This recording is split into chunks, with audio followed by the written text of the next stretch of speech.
বিনা ইনভিটেশনে বিয়েবাড়িতে গিয়ে আমাকে ঘাড় ধাক্কা দিয়ে বের করে দিল। এটাই হচ্ছে আজকালকার ইউটিউবারের একদম ট্রেন্ডিং পিকআপ লাইন। কিন্তু ট্রাস্ট মি, আমার এতটাও খারাপ দিন চলে আসেনি।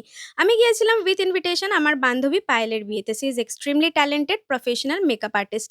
গিয়েই ওকে টুক করে গিফটটা দিয়ে একটা সেলফি তুলে আরো ২ বান্ধবী ছিল তাদেরকে একটু টুক করে হাই করে সোজা খুঁজে চলে গেলাম স্টার্টারের কাউন্টারে। আর যাবো নাই বা কেন? মানুষ তো বিয়েবাড়িতে যায় খাওয়া-দাওয়া করার জন্য আর সেলফি তোলার জন্য।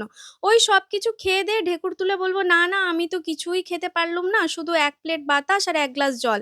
এমনটা আমি বলি না ভাই। আমি কিন্তু সবকিছুই খেয়েছি। ছিল সেখানে fish pakora, fish ball, chicken pakora, fried momo আর ছিল চিলি বেবি কর্ন। প্রতিটা স্টার্টার কিন্তু খুবই টেস্টি ছিল। অ্যামেজিং ছিল, টেন্ডার অ্যান্ড জুসি ছিল। আমি স্ট্রিক্টলি যেহেতু ননভেজ তাই ফুচকা-টুচকা ওইদিকে আমি যাইনি। এগুলোই আমি খেয়েছি। তারপরেই কিন্তু বিয়ের রিচুয়াল শুরু হয়ে গেল। এটা ছিল বাঙালি হিন্দু বিয়ের রিসেপশনের রিচুয়ালস। বসে, বসে ওদের রিচুয়ালস গুলো দেখলাম, এনজয় করলাম।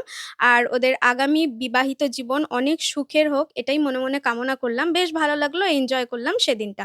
তারপর একটু মকটেল খেলাম আর মকটেল খেতে, খেতে বসে ওদের প্রি ওয়েডিং ভিডিওগ্রাফি গুলো এনজয় করছিলাম। আর এই ফাঁকে স্টার্টারটা হজম করে নিচ্ছিলাম মেইন কোর্স খাবার জন্য।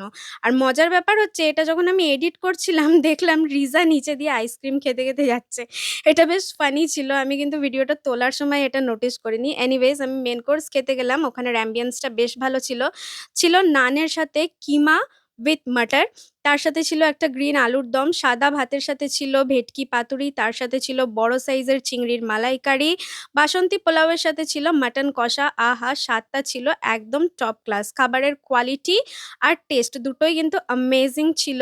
তার সাথে ছিল পাঁপড়ের সাথে পাইনঅ্যাপেলের চাটনি। এটাও কিন্তু খেতে বেশ দারুণ ছিল। ছিল হট গোলাপ জামুন আর ছিল বড় সাইজের সন্দেশ। আইসক্রিম ছিল ২ রকম ফ্লেভারের।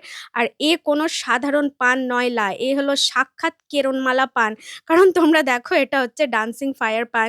বেশ এন্টারটেইনিং ছিল এই সেকশনটা। আর আমার কিন্তু সব মিলিয়ে বিয়েবাড়িটা বেশ লেগেছে। তোমাদের ভ্লগটা কেমন লাগলো নিশ্চয়ই কমেন্টে